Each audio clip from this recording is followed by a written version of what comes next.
बिस्मिल्लाहिर्रहमानिर्रहीम। उम्मीद है आप सब खैरियत से होंगे। आज हमने जो है वो हमारा MGT 401 यानी फाइनेंशियल अकाउंटिंग 2 का जो असाइनमेंट है उसको हमने डिस्कस करना है। और मेरी आप तमाम से रिक्वेस्ट होगी कि अगर आपको लगे कि ये जो वीडियो है वो आपको हेल्पफुल रही हो और if you find it helpful, तो इस वीडियो को जो है मतलब लाइक करें एंड इसको सब्सक्राइब भी ज़रूर, इस चैनल को सब्सक्राइब करें ताकि हमें एक मोटिवेशन मिले और हम आपके लिए इस तरह की वीडियोस, हेल्पफुल वीडियोस मज़ीद बनाएं, आगे भी बनाएं।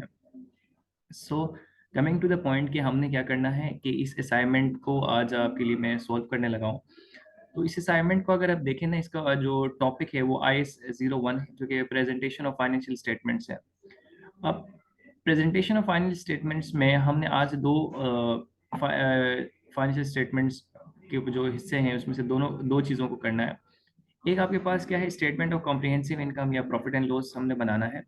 और द सेकंड वन इज हमने क्या करना है, बैलेंस शीट बनाना है, स्टेटमेंट ऑफ फाइनेंशियल पोजीशन हमने बनाना है।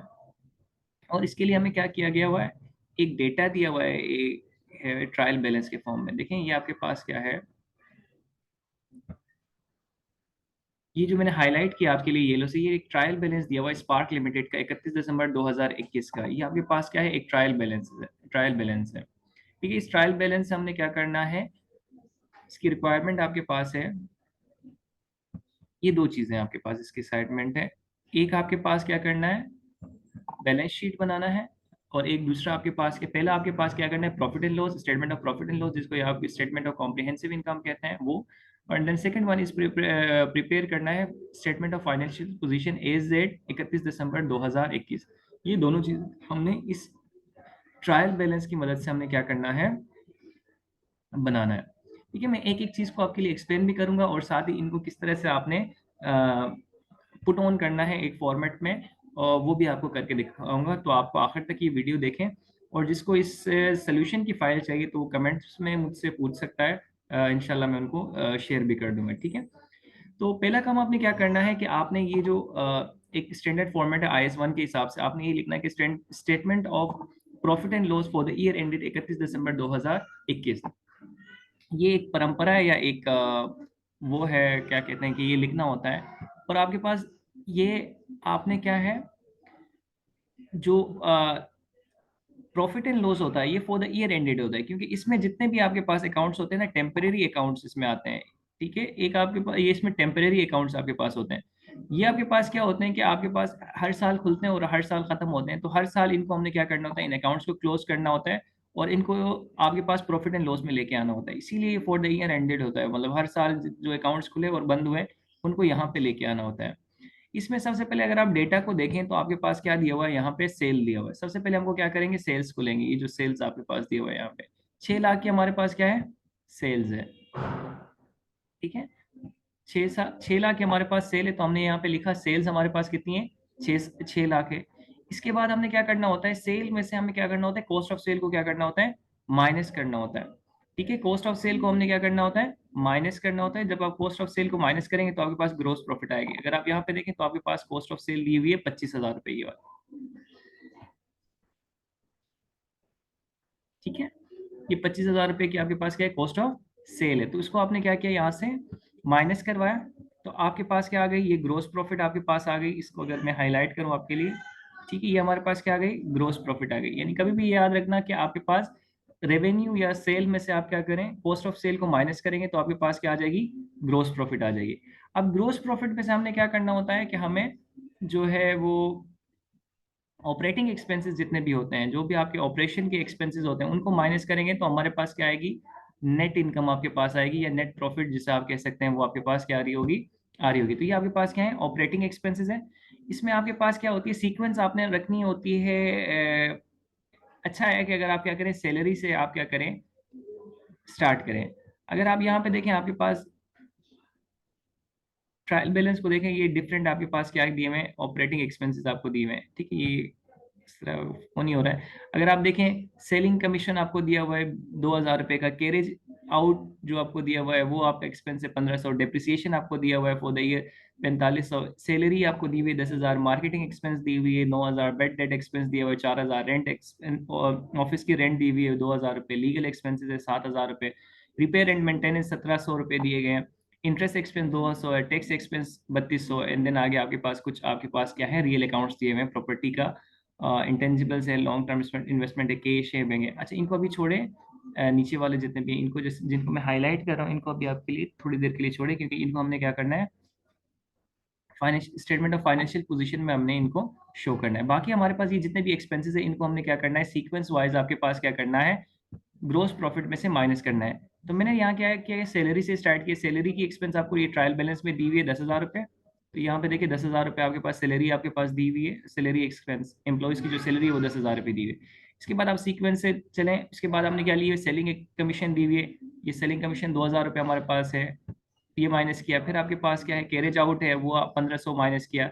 फिर आपके पास डेप्रिसिएशन है 4,500 का, वो माइनस किया। अगर आप यहाँ पे देखें, यहाँ से मैंने चीज़ों को उठा के एज इट इज वहाँ पे पुट किया हुआ है, ये हमारे क्या है एक्सपेंसेस है, depreciation, salary, marketing expense, bed date expense, rent, office rent, legal expense, repair and maintenance, entrance और टैक्स, ये सारे आपके पास क्या है, सिंपल आपके पास क्या है, ऑपरेटिंग एक्सपेंसेस है। इन सब को आपने क्या करना है, ग्रोस प्रॉफिट्स में से क्या करना है, माइनस करना है। When you subtracted all this from that gross profit, we will get the net profit, हमारे पास क्या आ जाएगा, नेट प्रॉफिट आ जाएगा। ग्रोस प्रॉफिट में से जितने भी ऑपरेटिंग एक्सपेंसेस हैं इनको अगर आप माइनस करेंगे तो आपके पास क्या आ जाएगा, नेट प्रॉफिट आ जाएगा। ये हमारे पास क्या आएगा, नेट प्रॉफिट आ जाएगा 5,28,900 का।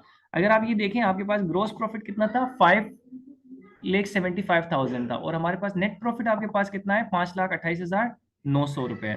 तो आपने क्या किया, ग्रोस प्रॉफिट में से जितने भी आपके पास ऑपरेटिंग एक्सपेंसेस थे, जो आपके खर्चे थे, उनको आपने क्या कर दिया, माइनस कर दिया, तो आपके पास क्या आ गया, नेट प्रॉफिट आपके पास आ गया। अब हमने क्या करना है, सेकंड काम जो हमारे पास दिया हुआ है, हमने क्या करना है, स्टेटमेंट ऑफ फाइनेंशियल पोजीशन आपके पास क्या करना है, प्रिपेयर करनी है। अब आप देखें, जैसे वहां पे फॉर द ईयर एंड लिखा हुआ था ना, यहाँ पे लिखा हुआ एज एट 31 दिसंबर 2021, ये आपके पास जितने फाइनेंशियल स्टेटमेंट में, जितने भी स्टेटमेंट ऑफ फाइनेंशियल पोजीशन में जितने भी अकाउंट्स आते हैं ना, they all are real accounts. ये आपके पास क्या होते हैं, क्लोज नहीं होते हैं। ये कब क्लोज होते हैं, या तो वो आपके पास क्या जो आपके पास एसेट है या जो आपकी लाइबिलिटी है, या तो आप इसमें तीन चीजें आती है ना, एसेट, लाइबिलिटी और कैपिटल। ये तब ये क्लोज होगा जब आपके पास क्या होगा, ये चीजें आपके पास बिल्कुल खत्म हो जाएंगी। अगर एसेट है तो अगर आपने एसेट को बेच दिया तो वो यहाँ से क्लोज हो जाएगा, या तो आपके पास क्या होगा, अगर कोई लाइबिलिटी है उसको आपने पूरी तरह से पे ऑफ कर दिया तो वो आपके पास इसमें क्लोज हो जाएगा। इसके अलावा ये जो अकाउंट्स होते हैं ये आपके पास क्या होते हैं, क्लोज नहीं होते हैं। इसमें कुछ ना कुछ बैलेंस आपके पास, कुछ ना कुछ ओपनिंग होती है, कुछ ना कुछ आपके पास इसकी क्लोजिंग होती है, कैरिड डाउन और ब्रॉड फॉरवर्ड चलता रहता है। तो इसमें सबसे पहले हम क्या करेंगे, इसके तीन चीजें इसमें आती हैं, एसेट और इक्विटीज। इक्विटीज आपके पास क्या है, इक्विटीज आपके पास क्या है, कैपिटल प्लस लाइबिलिटी होता है। जो सिंपल आपके पास अकाउंटिंग इक्वेशन है, जो आपके पास एसेट बराबर होते हैं कैपिटल और लाइबिलिटी के। तो यहाँ पे एसेट है, और एसेट में सबसे पहले आपके पास क्या है, नॉन करेंट एसेट है। नॉन करेंट एसेट अगर आप यहाँ पे देखें तो आपके पास क्या है, प्रॉपर्टी एंड इक्विपमेंट है, प्रॉपर्टी प्लांट एंड इक्विपमेंट 6,50,000 की। इंटेंजिबल एसेट्स हैं 4 लाख की। अगर किसी को नहीं पता इंटेंजिबल एसेट क्या होता है, ये वो एसेट होते हैं जो इनकी आपकी कोई फिजिकल एग्जिस्टेंस नहीं होती है, जैसे सॉफ्टवेयर कोई हो गया, कोई फॉर्मूला हो गया, कोई इस तरह की चीजें हो गई, वो आपके पास होती हैं। ठीक है, कोई फिशिंग राइट्स होती हैं, माइनिंग राइट्स होती हैं, वो एसेट जिनकी आपके पास क्या होती है, कोई फिजिकल एग्जिस्टेंस नहीं होती है, वो आपके पास क्या होते हैं, इंटेंजिबल एसेट होते हैं। जैसे टेंजिबल एसेट, अगर ये इंटेंजिबल है तो ये टेंजिबल है जिनकी फिजिकल एग्जिस्टेंस होती है। और ये लॉन्ग टर्म इन्वेस्टमेंट होते हैं, वो इन्वेस्टमेंट जो 1 साल से ज्यादा के लिए आपके पास की जाती है। ये तीन आपके पास क्या है, नॉन करेंट एसेट है, जिनकी आपके पास जो आपको क्या करेंगे, 1 साल से जायद के अरसे में आपको फायदे दे रहे होंगे, तो उनको आप यहाँ पे long term non current asset का पार्ट बनाएं। पीपी आपके पास 6,50,000 के, इंटेंजिबल्स आपके पास 4 लाख के, लॉन्ग टर्म इन्वेस्टमेंट आपके पास क्या है, 2 लाख के लिए। किसी के जहन में ये आ सकता है कि देखें यार, यहाँ पे आपके पास प्रॉपर्टी प्लांट इक्विपमेंट है, और यहाँ पे आपके पास क्या दी हुई है, डेप्रिसिएशन दी हुई है 4,500 की। अच्छा, ये देखें, ये मतलब आप कर सकते हैं कि आप क्या करें, पीपी में से एक्यूमुलेटेड डेप्रिसिएशन को माइनस करके बैलेंस शीट के या फाइनेंशियल पोजीशन के फेस में दिखाई जाती है, लेकिन यहाँ पे कोई एक्यूमुलेटेड डेप्रिसिएशन आपके पास दी हुई नहीं है। तो इसीलिए मैंने इसको क्या किया, for the year end date मैंने इसको इसमें से माइनस नहीं किया। अगर कोई माइनस करके लिखता है तो भी गलत नहीं होगा वो, ठीक है। इसके बाद आपके पास क्या है, करंट एसेट है। ये सारे लॉन्ग टर्म वो नॉन करंट एसेट थे, उनको हमने यहाँ पे लिखा। इसके बाद हमारे पास क्या है, करंट एसेट है। अब करंट एसेट में आपके पास क्या क्या है, देखिए करंट एसेट में आपके पास इन्वेंट्री और कैश बैंक और बैलेंसेस है। यानी वो एसिड जो आपको 1 साल से कम अरसे में आपके पास फायदा दे रही हो, वो आपके पास क्या होती है, नॉन करेंट एसिड होते हैं। वो आपके पास क्या होते हैं, नॉन करेंट एसिड होते हैं। ठीक है, तो आपके पास ये क्या होते हैं, नॉन करेंट एसिड होते हैं। इन्वेंट्री और कैश बैलेंस आपके पास है। अब ये दोनों को हमने क्या कर दिया, यहाँ पे लिख दिया। इसके बाद हमारे पास क्या है, इक्विटी का पोर्शन। अब देखिए आपके पास टोटल एसिड आपके पास क्या है, 1.4 मिलियन आपके पास के, तकरीबन अराउंड 14,10,000 रुपए के आपके पास क्या है, टोटल एसिड आपके पास है। अब आपके पास ये क्या है, आपने इक्विटी सेक्शन को देखना है। इक्विटी सेक्शन में आपके पास देखिए, अगर इसको मैं हाईलाइट कर दूं, देखिए ब्लू से करते थे, तो ये आपके पास क्या है, टोटल एसिड आपके पास आ गया। अब इसमें हमने क्या करना है, इक्विटी वाले सेक्शन में देखना है जितने आपके पास आपका कैपिटल है। कैपिटल मतलब जो आपके पास पैसा आपने लगाया और पैसा जो दूसरों से लिए है, वो दोनों को प्लस करोगे, आपके पास टोटल एसिड के बराबर आना चाहिए। ठीक है, ये सिंपल अकाउंटिंग इक्वेशन आपके पास। अगर आप इसमें देखें, आपके पास इक्विटी सेक्शन में देखें, आपके पास पेडअप कैपिटल लिया हुआ है, यानी पेडअप कैपिटल में शेयर कैपिटल दिया हुआ है 4 लाख की, वो हमने यहाँ पे क्या क्या नोट डाउन किया, 4 लाख की। इसके बाद रिवोल्यूशन सरप्लस हमारे पास पड़ी हुई है, वो कितनी पड़ी हुई है, 2200 रुपए की, वो हमने जो यहाँ से उठा के वहां पे लिख दिया। इसके बाद आपके पास क्या है, रिटेन अर्निंग। अच्छा, रिटेन अर्निंग्स आपके पास क्या हुआ है, आपके पास ओपनिंग दी हुई है 45,000 रुपए की कैपिटल ना। तो इसमें आपके पास क्या की जाती है, नेट प्रॉफिट जो आपका होता है ना, उसको ऐड किया जाता है। जो भी नेट प्रॉफिट आपके पास यहाँ से आया ना, ये आपके पास क्या होता है, रिटेन अर्निंग में आपके पास जाता है, यानी कैपिटल में ऐड होता है। अगर आपने सिंपल अगर सोल प्रोप्राइटरशिप का कोई सवाल किया, कंपनी के क्या होता है, रिटेन अर्निंग में ये जो कैपिटल होता है, ये आपके पास यानी नेट प्रॉफिट होता है, वो आपके पास क्या होता है, एड होता है। उसको आप ऐड करेंगे, यहाँ पे लिख दिए। देन आपके पास क्या है, आपके पास ये लाइबिलिटीज का है। लाइबिलिटीज में भी लॉन्ग टर्म और शॉर्ट टर्म होते हैं। वो लाइबिलिटीज जिनको आपने 1 साल के ज्यादा अरसे में आपके पास पे ऑफ करना है, वो लॉन्ग टर्म है। और वो लाइबिलिटीज जिनको आपने 1 साल से कम के अरसे में क्या करना है, पे ऑफ करना है, वो शॉर्ट टर्म है। अब लॉन्ग टर्म में आपके पास कौन कौन सी यहाँ पे लाइबिलिटीज है, वही आपके पास देखें।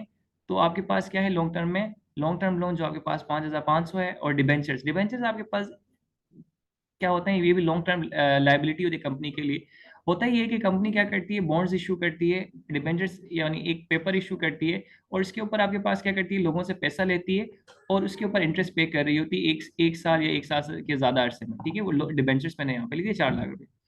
इसी तरह से शॉर्ट टर्म लोन आपके पास यहाँ पे देखें, तो आपके पास ट्रेड पेबल्स हैं और शॉर्ट टर्म लोन है दोनों। और ये दोनों आपके पास 20,000 और 8,000 के हैं। इन दोनों को भी आप क्या करें, यहाँ पे लिख दें। और उसके बाद इन सबको क्या करें, ऐड करें। अगर आप इन सबको ऐड करेंगे, तो आपको क्या होना चाहिए, दोनों आपके पास टोटल एसेट और एसेट कैपिटल प्लस लायबिलिटी बराबर आनी चाहिए। देखिए अगर आप ये दोनों अमाउंट्स को देखें, अगर ये बराबर आ रहे हैं ना, इसका मतलब ये है कि आपका सवाल आपके पास क्या है, सही है। और एक अकाउंटेंट की सबसे ज्यादा खुशी जो किसी चीज में मिलती है ना, उसका अगर आप बैलेंस शीट जो है ना, वो टैली करता है। वो टैली कब करता है, टोटल एसेट अगर आपके पास क्या होते हैं, कैपिटल प्लस लायबिलिटी के अगर बराबर आते हैं, तो आपके पास क्या होते हैं, ये आपका बैलेंस शीट टैली करता है। अगर बैलेंस शीट टैली करता है, इसका मतलब आपने सवाल सही किया है। ठीक है, उम्मीद है ये आपके लिए एक बेनिफिशियल होगा। अगर आपको लगता है कि ये आपके लिए एक इसको देखना एक फ्रूटफुल है या वर्थी है, तो आप क्या करें, ज़रूर इस चैनल को सब्सक्राइब करें, क्योंकि इन फ्यूचर भी मैं आपके लिए इस तरह के वीडियोस मज़ीद अपलोड करूंगा। और चाहे वो फाइनेंशियल अकाउंटिंग के हवाले से हो, फाइनेंशियल मैनेजमेंट के हवाले से हो, टैक्सेशन के हो, ये रिलेटेड टॉपिक्स जो भी होंगे, उसमें मैं ये वीडियोस आपके लिए बनाऊंगा। ठीक है, अल्लाह हाफिज़।